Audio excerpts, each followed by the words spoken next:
For months, Democrats have parroted the phrase, the big lie, to refer to any questioning of the circumstances surrounding the 2020 election. It's as though they got a sheet of paper. They said, this is the phrase. We've all got to use it consistently for the next 6 months. The big lie, the big lie, the big lie. So the big lie is, unfortunately, alive and well in the fever swamps of the far right. Well, on this date, January 10th, 2019, the big lie of the Trump presidency collapsed. But just as the president spent months spreading his big lie of the election. After months of pushing Donald Trump's big lie, the election was rigged against him. No, they're not special. And that's part of the big lie that the president's been telling. The big lie, the big lie, the big lie. The big lie is a phrase associated with Hitler. So this is just an extension of calling Donald Trump a Nazi or calling him Hitler. Ironically, though, because the libs, they know like a very little bit about history, but they don't read past the first 2 sentences. Ironically, the phrase was actually used by Hitler in Mein Kampf to refer to something that he was accusing the Jews of doing.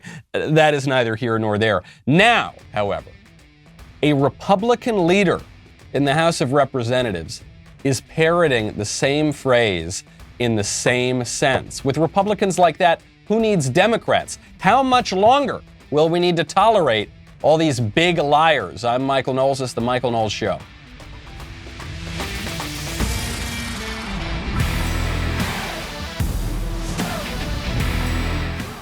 Welcome back to the show. My favorite comment yesterday from House N. Hunter, 24, who says, "Hey, Michael, listening to you and Ben saved me from thinking that this country treats me any less because I'm a woman. Thank you."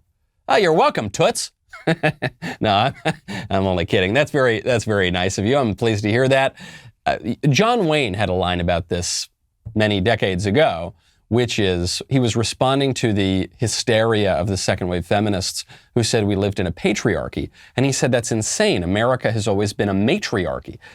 It always has. We defer to women. Women run the home. The hand that rocks the cradle rules the world. We elevate women. This was always the case in America. This was the case broadly in the West and in the Anglosphere in particular. And it has become less and less so each day.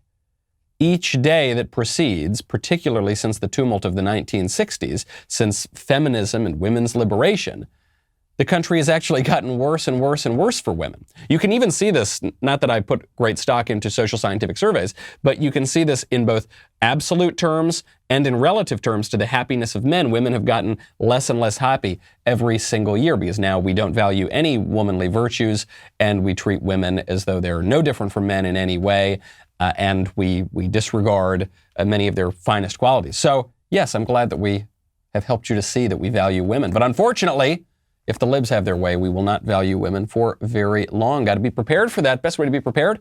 ReadyWise. Now is a better time than ever to be prepared with long-term nutritional food options. ReadyWise has many options, such as emergency meals, freeze-dried fruits and vegetables for convenient on-the-go nutrition, new adventure meals for hiking, camping, and other outdoor activities. ReadyWise makes being prepared simple and affordable. Order online and have nutritious meals shipped directly to your doorstep. Do not put yourself in a situation when you need food during an emergency and you don't have it. You need to be prepared today. If the last 18 months has not taught you to be prepared, I don't know what will.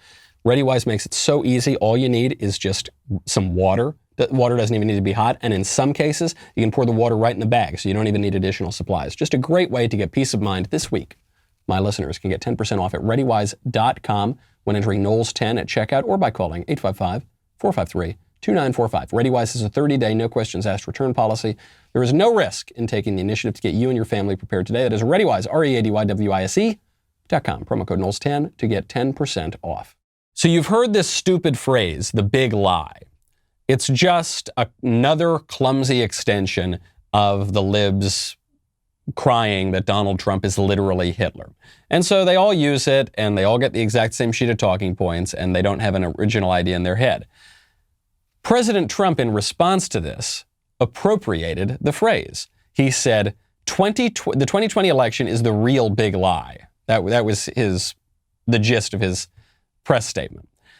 President Trump has done this before. You'll remember the phrase fake news, which is now totally associated with Trump, actually started as a left-wing attack on Trump. It actually was an attack on us in 2016. The Daily Wire was listed on a little Google Doc that was going around with other news sites that the left was saying constituted fake news. And people shouldn't read us and people shouldn't pay any attention to us. And you heard, oh yes, all the right-wing news outlets, they're totally fake news. So Donald Trump appropriated that phrase and said, actually, CNN is fake news. And he was so effective at that, and it rang so true that now when you think of fake news, the first thing that pops into your head is probably going to be CNN. So you get the dumb line, you get Trump appropriating it, and then Liz Cheney comes out. Liz Cheney, who is a leader in the House of Representatives. She's a sort of minor leader, but she runs the Republican caucus there. But she's not really a Republican. She's certainly not a conservative, and she seems to spend most of her time attacking fellow Republicans and agreeing with Democrats. Liz Cheney is parroting this phrase. She's saying that anyone who parrots Trump's big lie by in any way raising any questions about the 2020 election, which we all have to admit had a lot of irregularities, just look at Pennsylvania. The way that the election was conducted in Pennsylvania was in direct violation of the state constitution. No one's allowed to say that anymore. If you in any way bring that up, then you're participating in the big lie. You're basically no different than Adolf Hitler, darn it. And, quote, you're poisoning our democratic system. I tried to be fair to Liz Cheney. I tried to be warm, welcoming, a big tent party supporter that says, look, people might have their disagreements on Trump. We got to come together. This woman's got to go. This woman has got to go. She is absolute poison to the Republican Party. All she does is give aid and comfort to the Democrats. All she does is attack the Republicans. She won't support the party at all. It is part of the broader problem of what you might call the neoconservatives or the war hawk former Dems in the three legs of the post-war, Cold War conservative movement. The conservative movement from the end of World War II until the fall of the Berlin Wall consisted of what you'd call fusionism. The three-legged stool. You had the traditionalists and the religious right, different, but they kind of blur together a little bit. You had the economic libertarians, and you had the neocons. You had the war hawk, blue dog Democrats who wanted to stop the Soviet Union's imperial ambitions. And that worked all well and good for the Cold War. Obviously, we won the Cold War.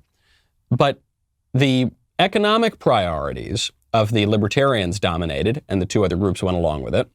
The foreign policy priorities of the neoconservatives especially dominated, particularly after the fall of the Berlin Wall, as that coalition hobbled along. The other two groups more or less went along with it.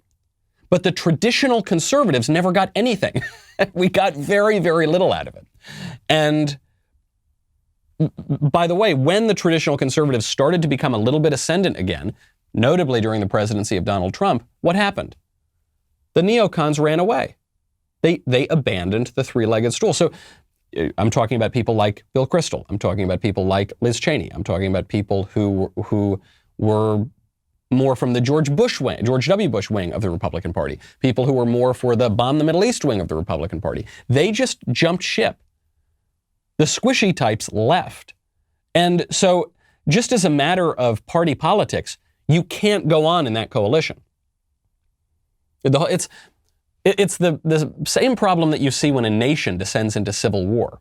The only way self-government works is if people agree to continue to participate even when you lose on one particular issue. If this is why the right of secession is incoherent in a republic such as ours. If you can just secede when you don't get your own way, then there is no self-government. Because self-government is predicated on the idea that we're going to persuade one another, and sometimes I'm going to get my way and sometimes you're going to get your way, but we're still going to remain a country because that's the only way that we can preserve even the sort of debate and free government that we're talking about. So if Liz Cheney she keeps showing us her cards, and so many other of her fellow travelers keep showing her cards, then they can't be part of the conservative movement. Because they're not willing to play ball. They're only willing to either dominate the movement or help the Dems. And that's it. So fine. If she wants to leave, let her leave. But she certainly shouldn't be in leadership. And frankly, I'm not convinced she should be in the House of Representatives either.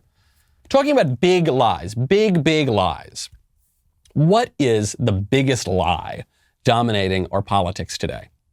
Is it that maybe there was something a little weird about the 2020 election? Just look at the way the thing was conducted in various states, notably Pennsylvania. No. The biggest lie is the racial grievance politics. That's the biggest. It's the one that dominates everything. It's the lie that burned the country to the ground last year. It's the lie that permits legal racial discrimination in the form of affirmative action against whites and Asians and in favor of blacks and Hispanics. It's the lie that persistently tries to rip America apart and that is exploited by very cynical people, almost exclusively on the left, to rip America apart. It's the lie that our nation's enemies have always tried to exploit, because there is a fault line here, right? I'm not denying that there have been racial issues in the country, but the lie is that America is fundamentally evil, bigoted. We can never in any way overcome racial issues, and that America is a white supremacist country. It's just not true. Al Sharpton said it the other day. Al Sharpton was present at funeral services for a man who was killed in an officer-involved killing. These are extraordinarily rare events in the United States, and in cases where the killing was not justified, they basically do not exist. There are very, very few events where the shooting is not justified. So Al Sharpton's there, and he says, America is a racist country. Now, everybody in America is not racist. But are you talking about whether the practice of America is racist or the people? Because the practice of America was built on racism. It was against the law for us to read and write. It was against the law for us to marry. It was against the law for us to name our children after us. We were brought here to serve and never get paid. That's how the country was built. What do you mean America is not racist? America was started off racism. Al Sharpton is such an odious figure in politics. He's such a leech. He's such a parasite.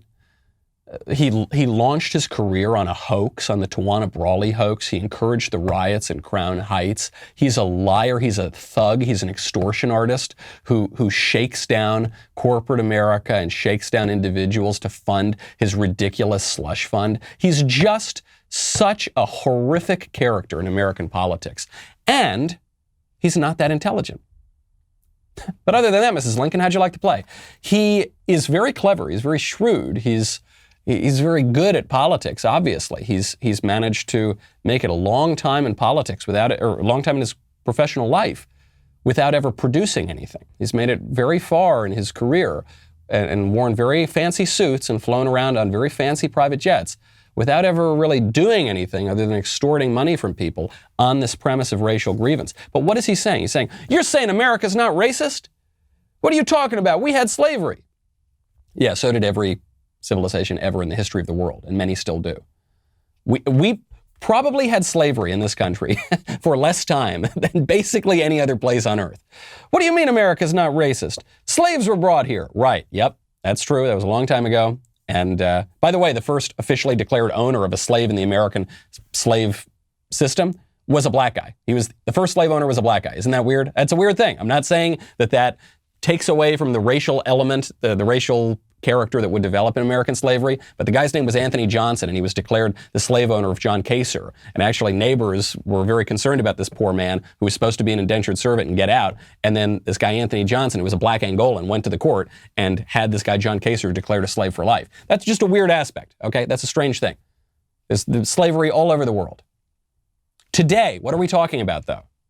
What Al Sharpton is trying to do is exploit one blip in the course of history to rip the country apart today. And the thing is, as a political matter, he's got a little bit of a point that conservatives don't always acknowledge. But what he is doing right now, absolutely disgusting and a lie. No surprise whatsoever. A lot of companies will lie to you. They'll tell you they're giving you the best price, but they're not. You know who is? Rock Auto. RockAuto.com always offers the lowest prices possible rather than changing prices based on what the market will bear like airlines do. Why would you spend up to twice as much for the same parts? Like, let's say for instance, I'm just going to be spitballing here. You need a Delphi FG1456 fuel pump assembly for a 2005 to 2010 Honda Odyssey, and it costs you, let's say $354 at the big chain store. That is the kind of thing that you could get at Rock Auto for $217. RockAuto.com. The catalog is so unique, remarkably easy to navigate, so simple even I can do it. Head on over. Amazing selection, reliably low prices, every part that you will ever need for your car or truck. Right now, you can head to RockAuto.com, see all those parts available, and then here's what you got to do. This is perhaps most important. You have to write Knowles, Knowles, in their How Did You Hear About Us box, so that they will know that we sent you. That is RockAuto.com. The big lie, to use a popular phrase, that America is a vicious, awful, racist place and that our justice system is totally rotten, the whole country is rotten, and therefore the police, who are the physical representation of law and order and our whole sense of justice in this country, therefore they are all evil. This pervades the country such that people now feel that they have the right to scream and yell at the cops and interfere in their jobs. I was just going through the Jacksonville airport the other day. Just 2 days ago, I was flying back from Jacksonville, and police were arresting some crazy lunatic who was making a big nuisance of himself and certainly should have been arrested. But he was a black guy. Now, some of the cops were black too, so it's not like this was a white supremacist, racially split thing. No, there was a black guy being arrested, as he should have been, because he was making a nuisance of himself in the airport. And what happens? A group of people crowds around and starts filming everything and starts screaming at the cops. Tells the cops, you don't need to hold him like that. What does this person know about how the cops need to hold people to arrest them? Starts screaming, starts yelling. Well, we got an incident like this on video just the other day. Cop pulls a woman over because she's using her cell phone while she's driving, and the woman launches a vile stream of invective at the cop. At 38. Yes, you are, ma'am. Good morning. And the speed limit is 40, and I was going 38, so why are you harassing me? You are correct. I pulled you over because you're a murderer. Yes, I started to record because you're a murderer. You can't be on your cell phone while you're driving. I wasn't on my phone. I was recording you because you scared me. You can't use your cell phone while you're recording. I can record you. May I have your driver's license? It's at my apartment. What's your apartment? It's at my home. I'm just taking my son to his Do you have your driver's license? I mistakenly left it at home. Do you have a picture of your driver's license? Yes, I do. May I have it? And can you call your supervisor, please? I already did. He's on his way. Good, because you're a murderer. Okay. And so you're giving me a cell phone ticket?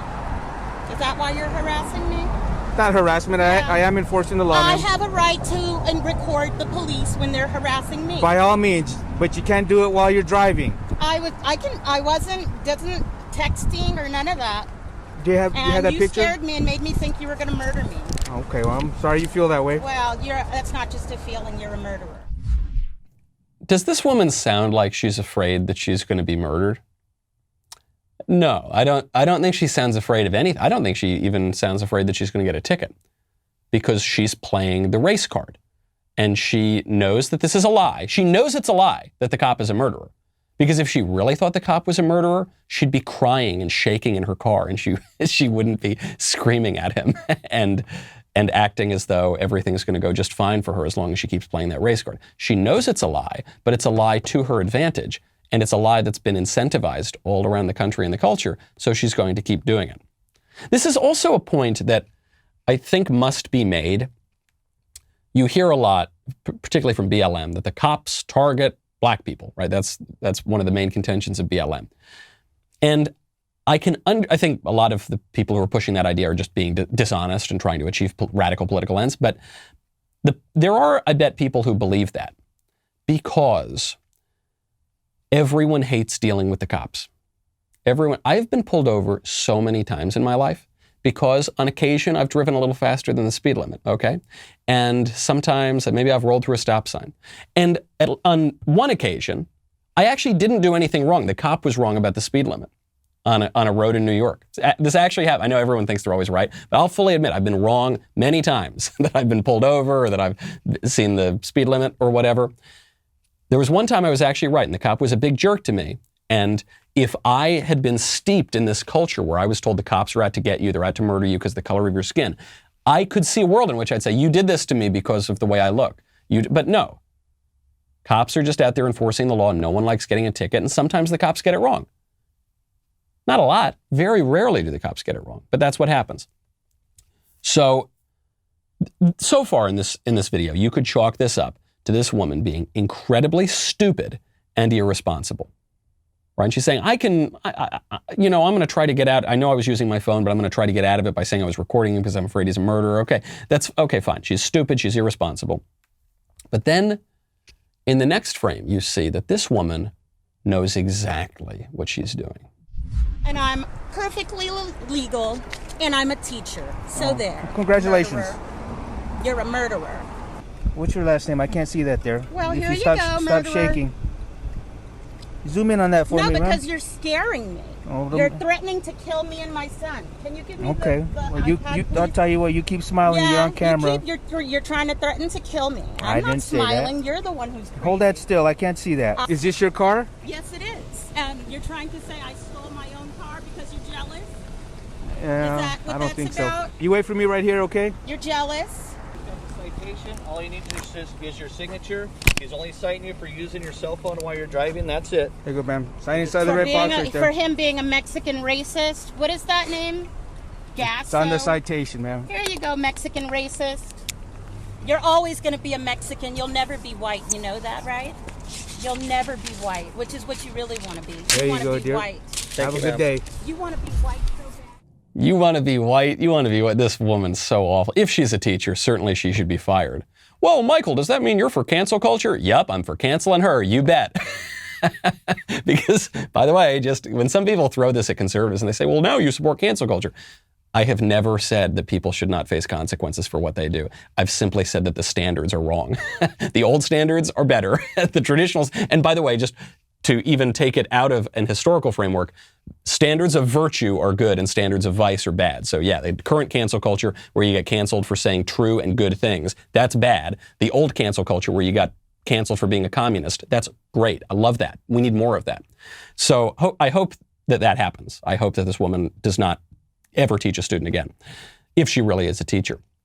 But you hear it in her voice. She says, oh no, I'm just doing this because you're trying to murder me and my son. No, she's giddy. Well, she says it. She clearly doesn't realize that the cop is wearing a body camera. You know, the libs pushed for the body cameras on cops, I think because the very ignorant ones among them, the gullible ones among them, believed that the cops really are just out there murdering people all the time. The body cameras are going to help the cops because they're going to show cynical women like this for what they are, which is trying to get out of a ticket by making a horrific accusation. And then ironically, while she's invoking racism and racism and racism, what does she do at the end? She says, you're a Mexican. You're a dirty, rotten Mexican. You're not white. What on? But do you see what's beneath that? It's not enough to just say, see, the left, they're the real racists. See, she's a racist. But what she's doing here is she is expressing her offense at the idea that this Mexican cop would not embrace primarily racial politics and side with her, I think she's black, over the white guy. The dig there is not, I hate Mexicans. The dig there is, you're supposed to be with me. Why are you not with me? We're supposed to team up regardless of the truth, regardless of justice. We're supposed to team up against Whitey. So why are you taking Whitey's side? You'll never be white. You just want to be white, right? That's what she's saying at the end of that. That view, how vicious, how despicable, how totally cynical, where she's saying, forget that obviously she's been lying the whole time and sort of gleefully so. But then to say, all right, I'm going to tell you what this is really about.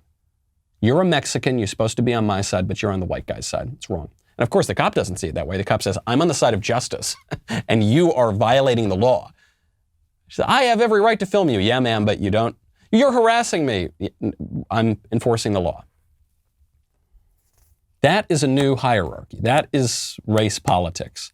And it is, that woman may as well admit directly that the notion of white supremacy is a farce. It's a joke. It's a joke to her. She just knows that the lie of white supremacy might help her get out of a speeding ticket, or a cell phone ticket, rather. That's where we are. And you're not allowed to talk about that big lie. And conservatives don't totally get off the hook here either, because while it is true that the notion of white supremacy or systemic anti-black racism or whatever, that is a complete canard. It's completely ridiculous. But the reason it works is because conservatives are a little bit tone deaf on the racial issue. And the reason that they're a little bit tone deaf on the racial issue is because they've actually thrown away the great insights of conservatism. They've just embraced this kind of shallow, radical individualism that says, hey, every generation the world is born anew, and I don't owe you anything and you don't owe me anything. But that's actually not a very conservative insight. The conservative view of the world is history does matter, tradition does matter. We owe things to our posterity and to our ancestors.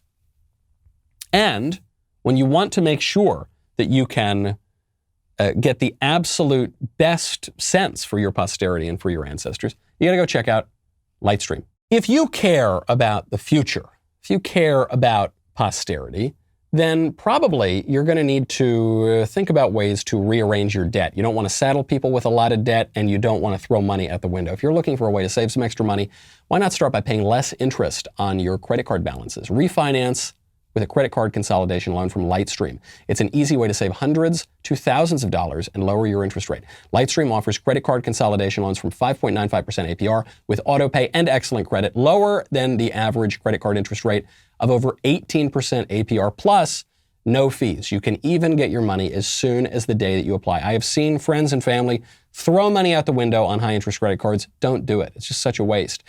Right now, just for my listeners, apply to get a special interest rate discount and save even more. Only way to get this is to go to lightstream.com/Knowles, LIGHTSTREAM.com/Knowles. Subject to credit approval. Rates range from 5.95% APR to 19.99% APR and include a 0.50% autopay discount. Lowest rate requires excellent credit. Terms and conditions apply, and offers are subject to change without notice. Visit lightstream.com/Knowles for more information. Tim Scott gave a slightly, weak State of the Union response, but it was better than a lot of them. We will get to that in 1 second. First, though, I want to continue to include you in our future plans. Every day on my show, I talk about a lot of amazing products and services from our sponsors that I love and use. We want to get to know you better so that we can choose our sponsors with you in mind. So head on over to dailywire.com/Knowles.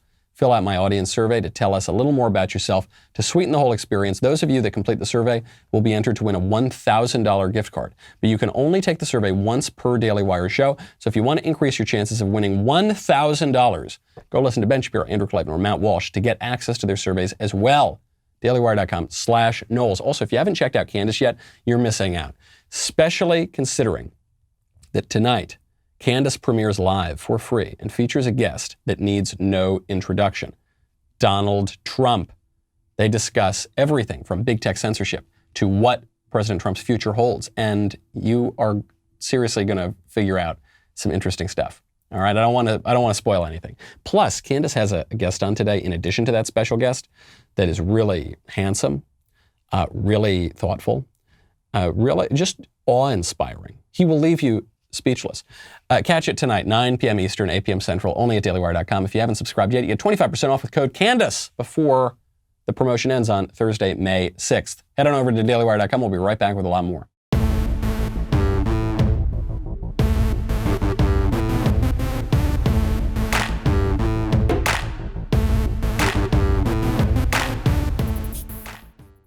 Tim Scott gave an okay State of the Union response. It's the worst job in American politics, and he was a little squishy on some points, and he was fine on others, and okay, it was whatever.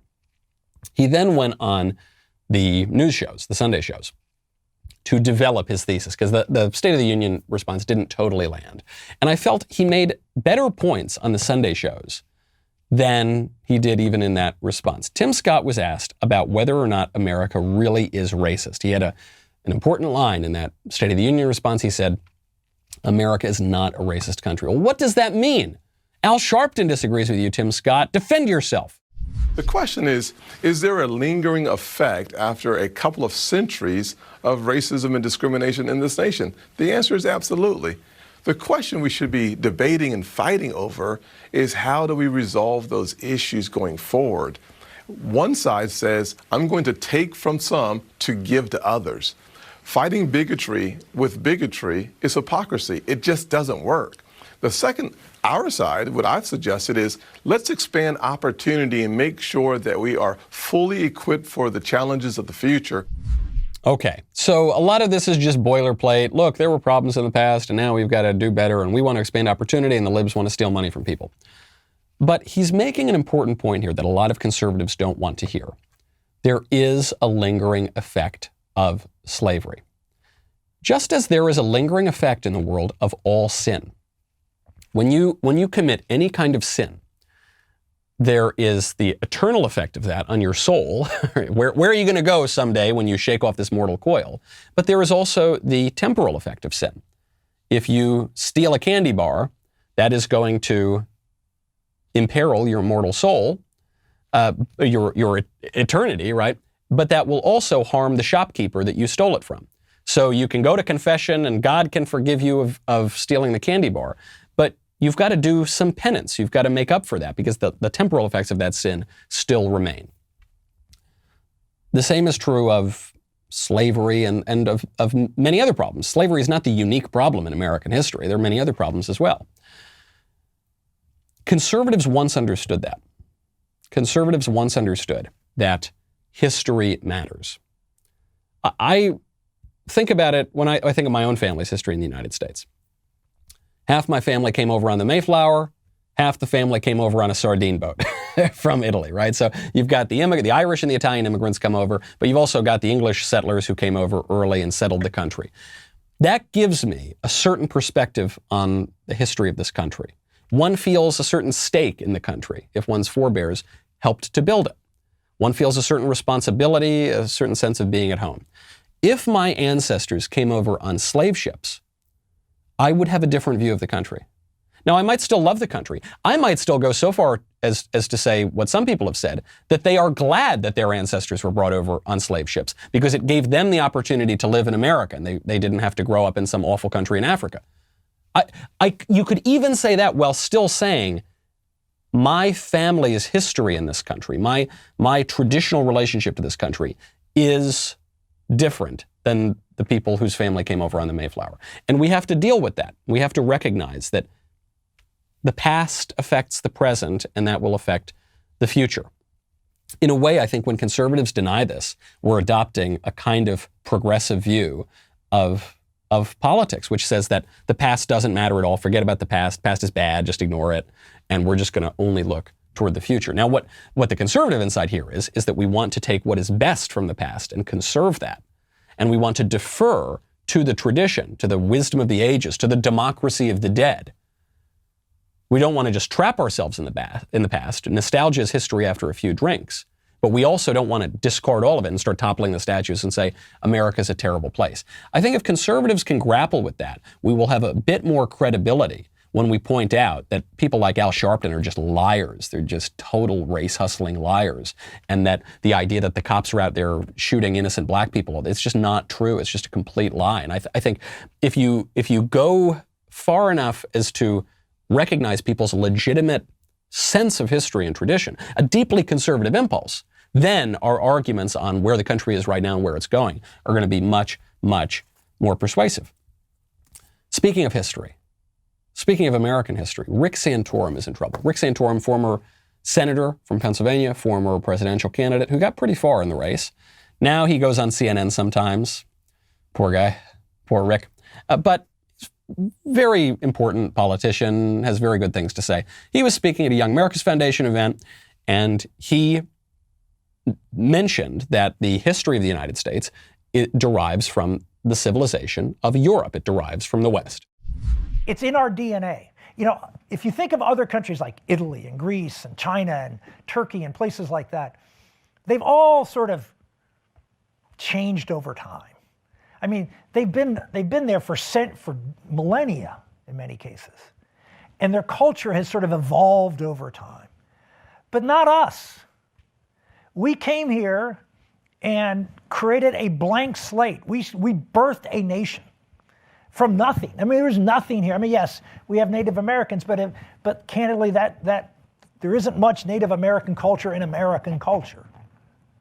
It was born of the people who came here pursuing religious liberty to practice their faith, to live as they ought to live.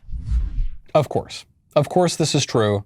Our publicist, Jason Campbell, over at Media Matters, clipped this out as though this were some terrible thing. Everything he said there, totally right. My only quibble with Rick here is he's not going quite to the right enough. I think he's being a little too conciliatory. But of course, the American culture that we have is not the culture of the Iroquois. Okay, it's not the culture of the Algonquin. It's not the culture of the Cherokee. The culture that we have in this country derives from the English. And then other immigrant groups come in and there are, people have dream catchers, right? So there are these little sort of ornamentations of Native American culture. For a while, there was a movement to pretend that our American system of government derives from the Iroquois or something like that in New York, which is just not true, because the Iroquois had a kind of confederacy. It is not true. The Iroquois were a bellicose band of cannibal warriors. Okay, these were really tough hombres, and I have respect for them as I have respect for all sorts of different peoples, but we did not adopt the Iroquois system of government. Our system of government comes primarily from the English, which is what Rick Santorum is saying. And that's true. So what on earth could we disagree with here? Well, Rick's CNN colleagues, they couldn't finish watching that video without beginning to sputter. How dare you say that Europeans founded this country? No contrition, didn't talk about, the suffering that Native Americans have had to deal with in this country. It was, Rick Santorum, really? Did he actually think it was a good idea for him to come on television and try to whitewash the whitewash that he whitewashed? It was horrible. It was horrible and insulting, and I apologize to the viewers who were insulted by it, because I was sitting in my office furious, because he's done it so many times. And it's just, I'm sorry, it was so egregious and insulting, and everything that we talk about the founding of this country, Europeans did not found this country. It was here. The Native Americans had this country before the Europeans came. Yeah, the Europeans conquered the country, they colonized it, but they didn't. Had nothing to do with the founding of this country. What is Don Lemon even saying? I don't even know what he's trying to say. Because he's saying, on the one hand, Europeans didn't found this country. George Washington was Mongolian.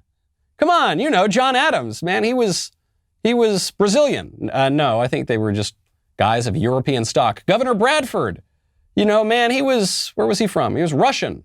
No, he wasn't. He was English.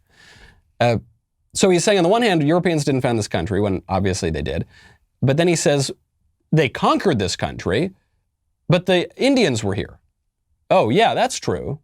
And by the way, it wasn't just an outright conquest. That when the Pilgrims came on the Mayflower, they actually formed a very mutually beneficial alliance with Massasoit and with his Indian tribe. And they actually allied together against other Indian tribes. And they actually grew that alliance for many years until Massasoit's son made a stupid political decision and launched King Philip's War. And by the way, some Indians allied with the settlers in King Philip's War even. But that destroyed the peace between the Indians and the settlers. And by the way, I'm not totally denying that the settlers learned something from the Indians around Plymouth Colony, or from the Iroquois for that matter. I'm not denying that they observed these people and saw some of their customs, and that had some effect on American life. But the system of government, the culture of the United States, comes from primarily England. How can anyone doubt that? Can you say, therefore, that Italy, man, Italians didn't found Italy? What are you talking? No, there were peoples there before who were conquered. What about the Etruscans? Yeah, okay, I guess, but they got conquered. And then the country as we have it today we're not living in the Cherokee Nation.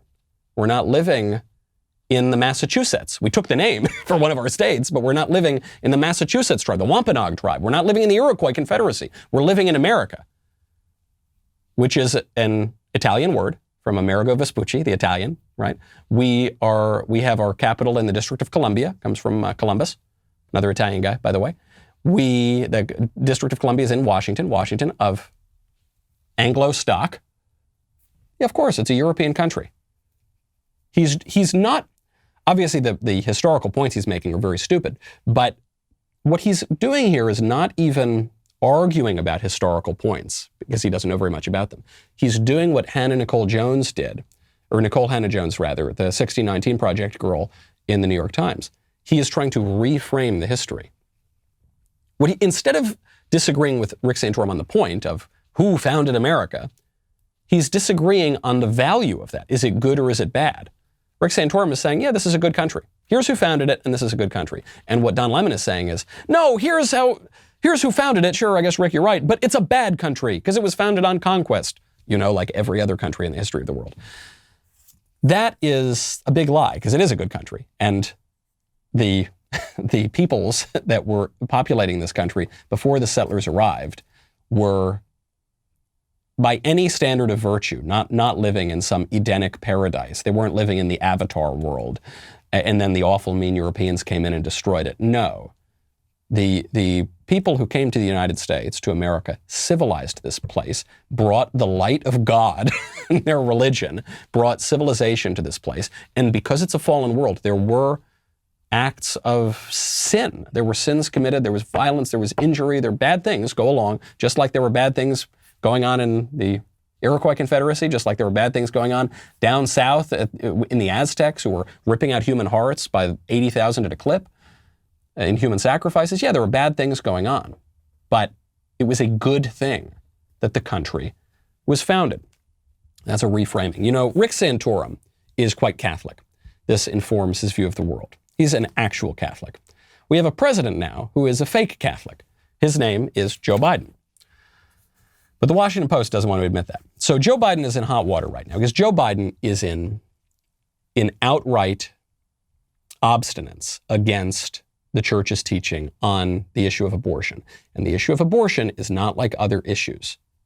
Pope John Paul II pointed this out. It's not just one issue among many. The right to life is a prerequisite for all of the other rights. One may not disagree. Like Pope Benedict, for instance, said that Catholics may have a legitimate disagreement about the death penalty. Pope John Paul II said the same thing.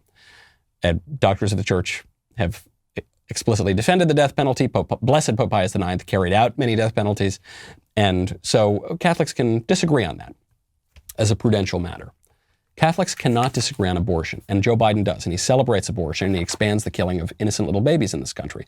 So the bishops, finally, I'm so pleased to say this, the bishops are standing up and saying, we're going to have to deal with Joe Biden here. And here's how it was presented in the Washington Post. A rising group of right-wing U.S. Catholic bishops is colliding with a very Catholic president who supports abortion rights. Right-wing group of bishops colliding with a very Catholic president. Everything about this is untrue. Everything about this is a lie, a very big lie, actually. It is not right-wing bishops who are doing this. It is bishops who believe in the Catholic faith, who believe in the teaching of the church. It is just bishops. You just say bishops, and they're not colliding on this issue of morals and faith. It's not like, well, you got the president on one hand and you got the bishops on the other. That's not how the Catholic Church works. The bishops are bringing the president, who is a member of their flock, into line. They're not on equal footing here. The bishops are reprimanding or showing that they may reprimand the president. And the very Catholic, he's not particularly Catholic at all. He goes to Mass. He apparently receives communion, which is eating his own damnation, to use the scriptural line and the teaching of the church.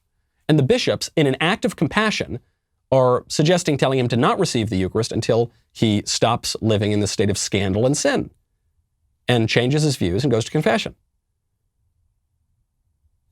An exact flip here, but we are told he's a very Catholic president because it is, on the one hand, we're told it's very bad to be Catholic, right? Dianne Feinstein yells at Amy Coney Barrett because the dogma lives loudly within her, the Catholic dogma.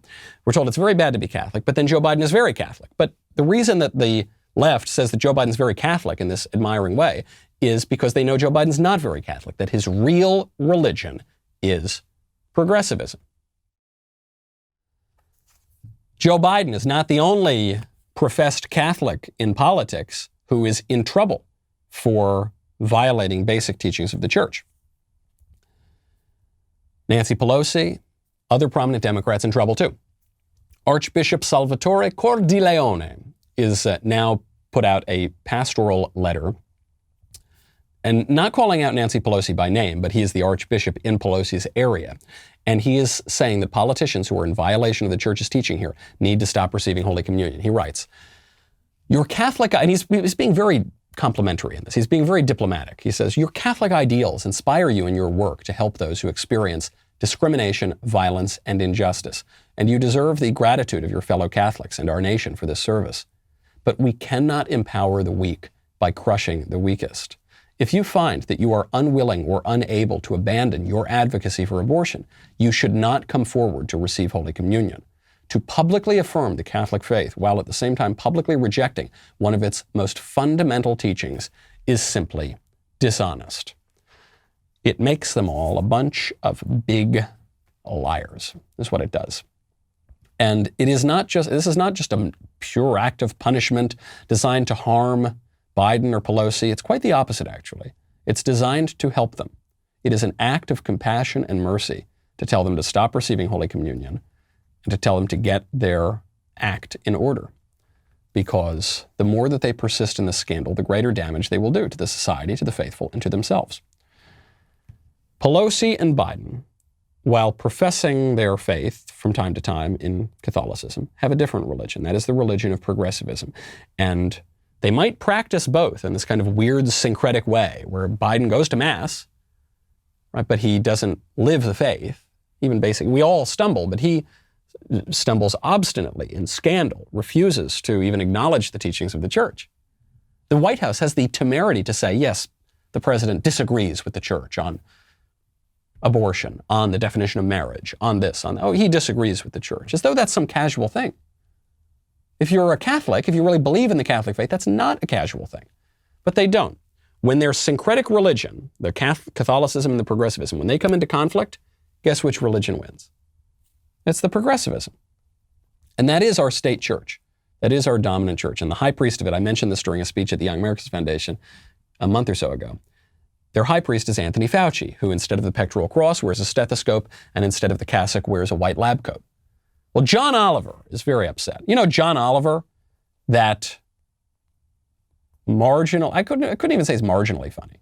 John Oliver, who is a British guy who scolds Americans about our system of government, he's very upset because Joe Rogan the other day, using common sense, said that if young people are looking at their risk of contracting or having serious complications from the coronavirus, then they probably don't need to be too worried about it, particularly when they're making decisions on the vaccine. That's all he said. Perfectly ordinary, makes perfect sense. John Oliver, absolutely furious. How dare you listen to Joe Rogan? The reason we still see mask and distancing recommendations is that the CDC is being cautious and wants to be sure that it is not spreading bullshit around during a global pandemic like a frozen dinner duke with a TV show. Stop listening to what Joe Rogan tells you. He's a moron, and those are his words, not mine.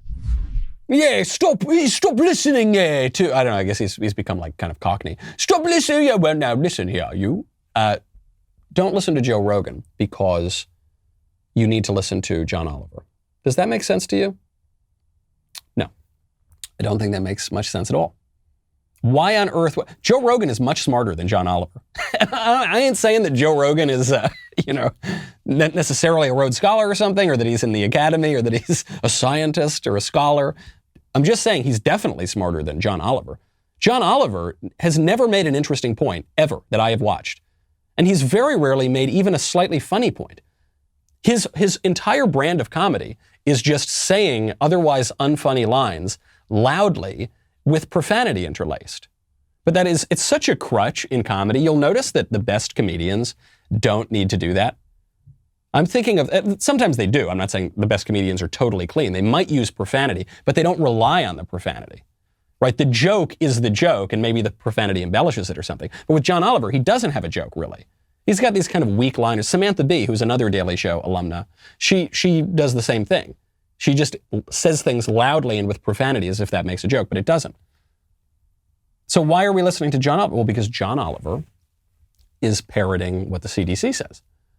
So if you're parroting what the CDC says, that makes you really smart. That makes you really trustworthy.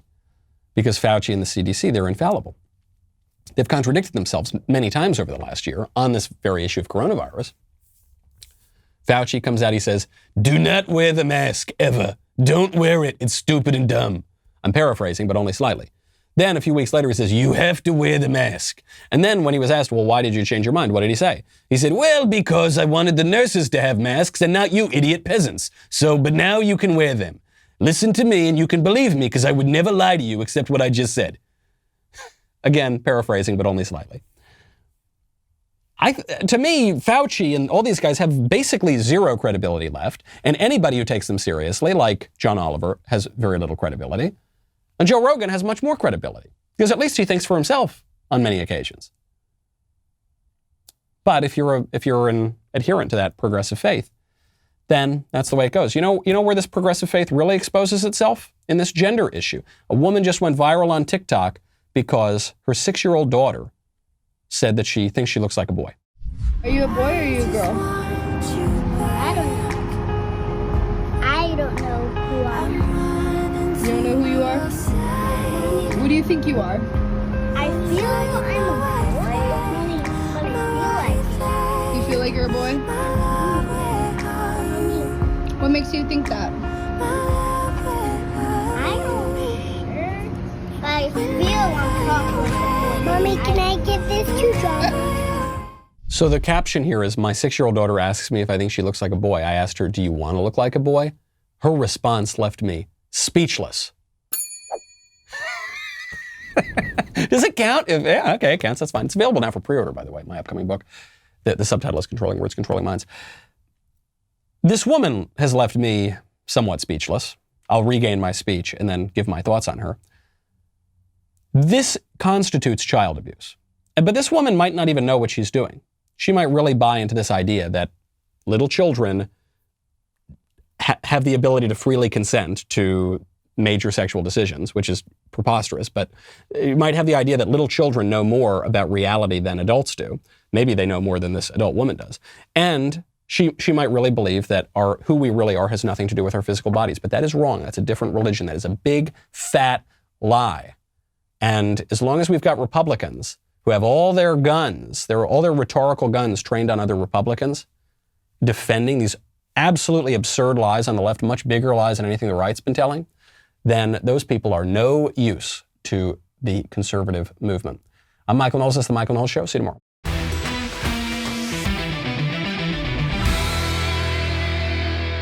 The Michael Knowles Show is produced by Ben Davies.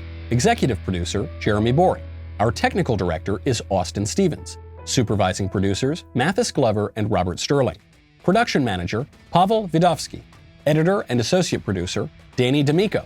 Audio mixer, Mike Coromina. Hair and makeup by Nika Geneva. And production coordinator, McKenna Waters. The Michael Knowles Show is a Daily Wire production. Copyright Daily Wire 2021. Today on The Ben Shapiro Show, a juror in the Derek Chauvin trial turns out to have been a Black Lives Matter activist. Who could have predicted such a thing? That's today on The Ben Shapiro Show. Give it a listen.